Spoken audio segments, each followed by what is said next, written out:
आप सभी लोगों का काव्यामृतम इस आमुख पटल पर हार्दिक स्वागत एवं अभिनंदन है।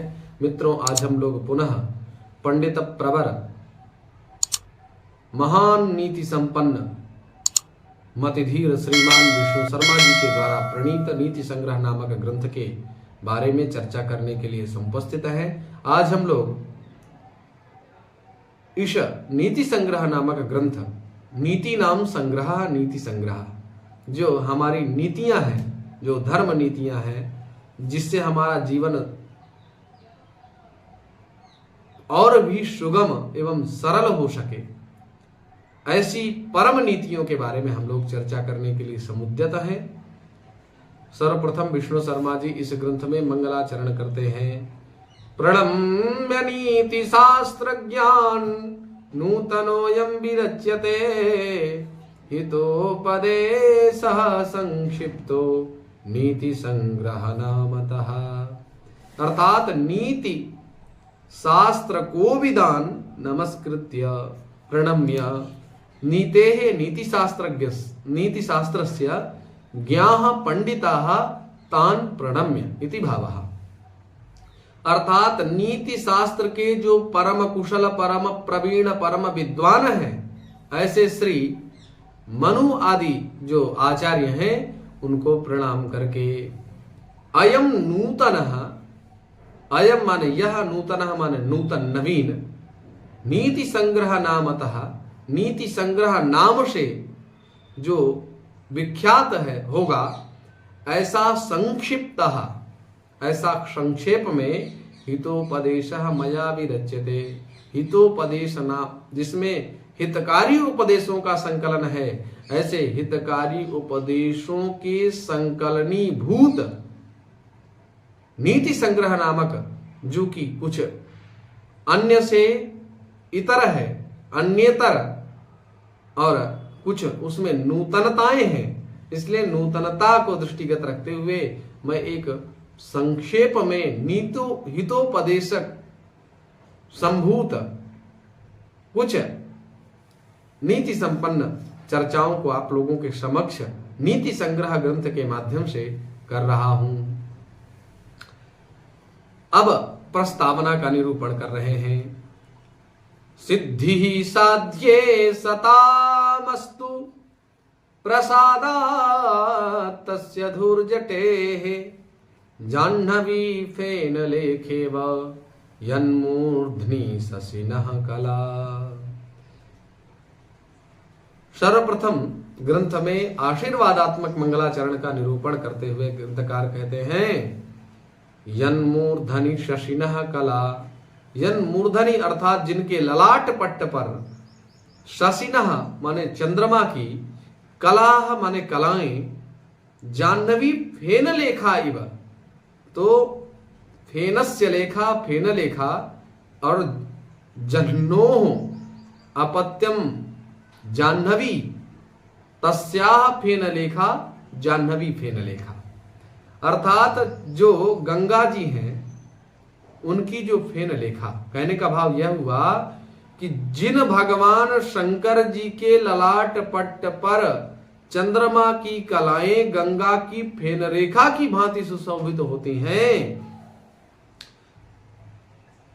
तस्य धूर्जटेः प्रसादात्, तस्य उन धूर्जटेः अर्थात भगवान शिव की प्रसादात अनुकंपा से, सताम साध्ये, सताम सज्जनानाम, साध्ये साधयितुम योग्यम साध्यम तस्मिन् साध्ये, माने जो सज्जनों का अभीप्सित है, अभीष्टतम है, उस अभीष्ट की सिद्धि अर्थात साफल्य मस्तु, सफलता होवे। जिन भगवान शंकर जी के ललाट पट्ट पर चंद्रमा की कलाएं गंगा जी की फेन लेखा की भांति सुशोभित हो रही हैं, ऐसे भोलेनाथ की कृपा से सज्जनों की जो सिद्धियां हैं वो पूर्ण हो, सज्जनों के अभीष्टतम कार्यों की सिद्धि हो, ऐसा आशीर्वादात्मक मंगलाचरण करते हैं। अब इस ग्रंथ के प्रयोजन को निरूपित करते हैं, क्यों इस ग्रंथ की रचना की जा रही है। भारतीयार्य मर्यादाम देवभाषां च वेदितुं कुमार्यश्च कुमाराश्च पठेयुर्नीति संग्रहम्। नीति संग्रहाध्ययनस्य प्रयोजनं प्रस्तौति। नीति संग्रह इस ग्रंथ के मुख्य प्रयोजन का निरूपण करते हुए ग्रंथकार कहते हैं भारतीयार्य मर्यादाम, भारतीयानाम आर्याणाम या मर्यादा ताम मर्यादाम देव भाषां च वेदितुम नीति संग्रह ग्रंथम सर्वैरपि पठितव्यम। अर्थात कुमार्यः कुमाराः च भारतीयार्य मर्यादां देवभाषां च वेदितुं नीति संग्रहं पठेयुः। कुमार्यः अर्थात बालिकाएं। आज जो हम लोग विदेशी कल्चर को अपना रहे हैं, विदेशी वातावरण में हम लोग रंग गए हैं, उस वातावरण से दूरी बनाए रखने के लिए हमारे भारत में ही संपूर्ण प्रकार के देवी देवताओं का उद्भवन हुआ है, या समस्त देवता हमारे भारत भूधरा पर ही प्रकट हुए हैं। इसका कारण है हमारे यहां भारतीय आर्य मर्यादा थी। तो कहते हैं कुमारिया जो बालिकाएं हैं और कुमारा जो बालक हैं, तो बालक और बालिकाओं को भारतीय आर्य मर्यादाम, भारतीयानाम भारते भवाः भारतीयाः और भारतीयाः आर्याः भारतीयार्याः तेषां मर्यादा भारतीय आर्य मर्यादा ताम भारतीय आर्य मर्यादाम। जो बालक और बालिकाएं हैं भारत के शिष्टाचार की मर्यादा को जानने के लिए और देवभाषां च वेदितुम, और देव भाषा को जानने के लिए, देव भाषा संस्कृत, जो देवताओं की भाषा है वो संस्कृत भाषा है, इसीलिए हम लोग पूजन पाठ इत्यादि संस्कृत भाषा में करते हैं, क्योंकि संस्कृत देवताओं की भाषा है।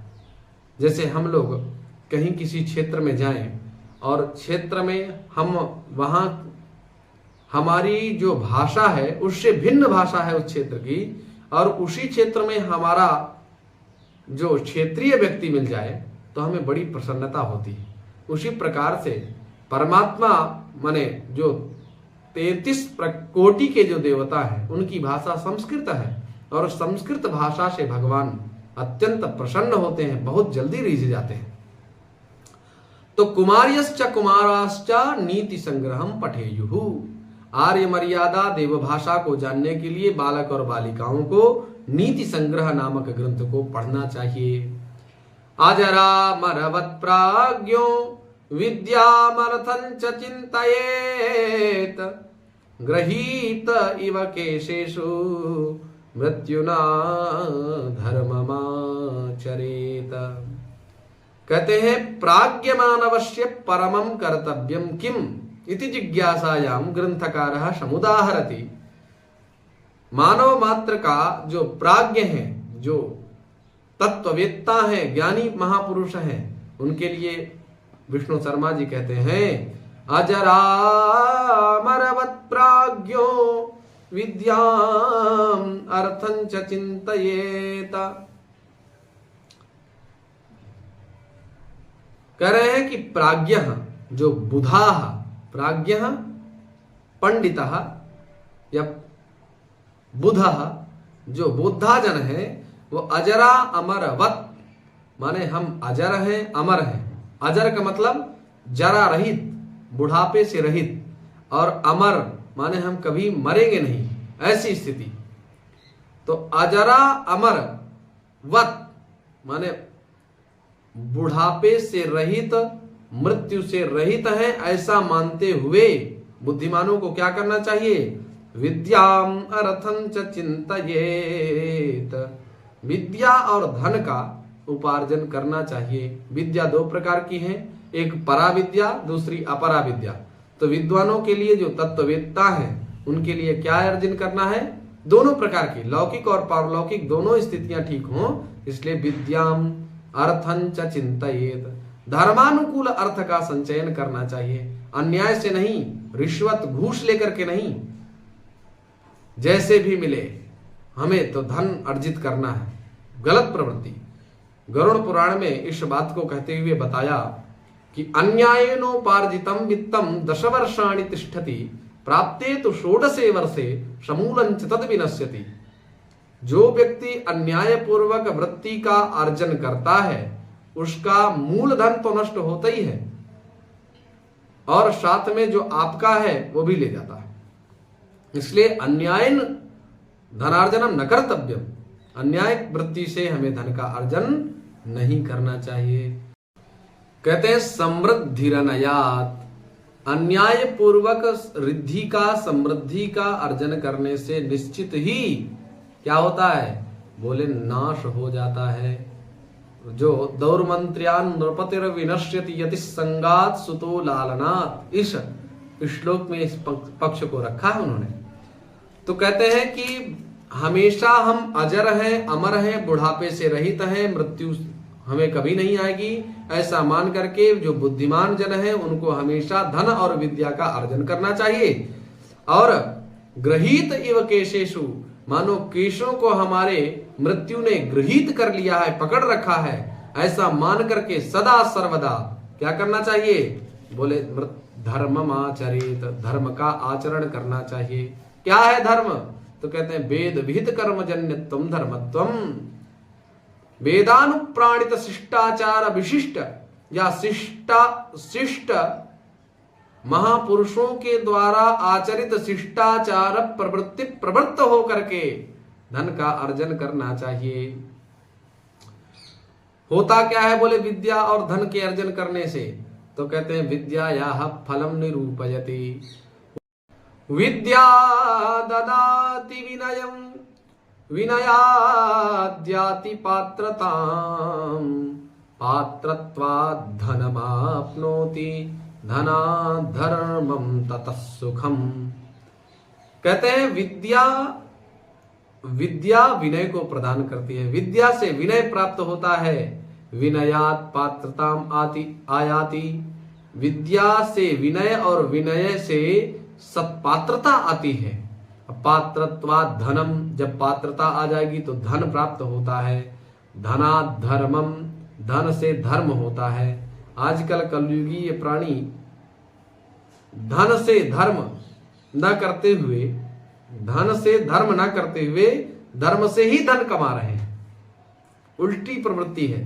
तो कहते धनात् धर्मम, धन से धर्म, और जब धर्म करेंगे तो धनात् धर्मम ततः सुखम, जब धन से धर्म करेंगे तो निश्चित रूप से धर्म से सुख प्राप्त होगा, सुख प्राप्त होगा, अर्थात सुख स्वरूप परमात्मा का सन्निधान संप्राप्त होगा। ऐसे परम प्रवीण, परम कर्तव्यनिष्ठ, परम पुमान, पंडित प्रवर, श्रीमान नीति संपन्न विष्णु शर्मा जी द्वारा इन 5 श्लोकों का निरूपण मैंने आप लोगों के समक्ष किया। आशा है आप लोग लाभान्वित हो रहे होंगे। तो चैनल को लाइक, शेयर और सब्सक्राइब करना ना भूलें। पुनः हार्दिक स्वागत, अभिनंदन, वंदन, धन्यवाद।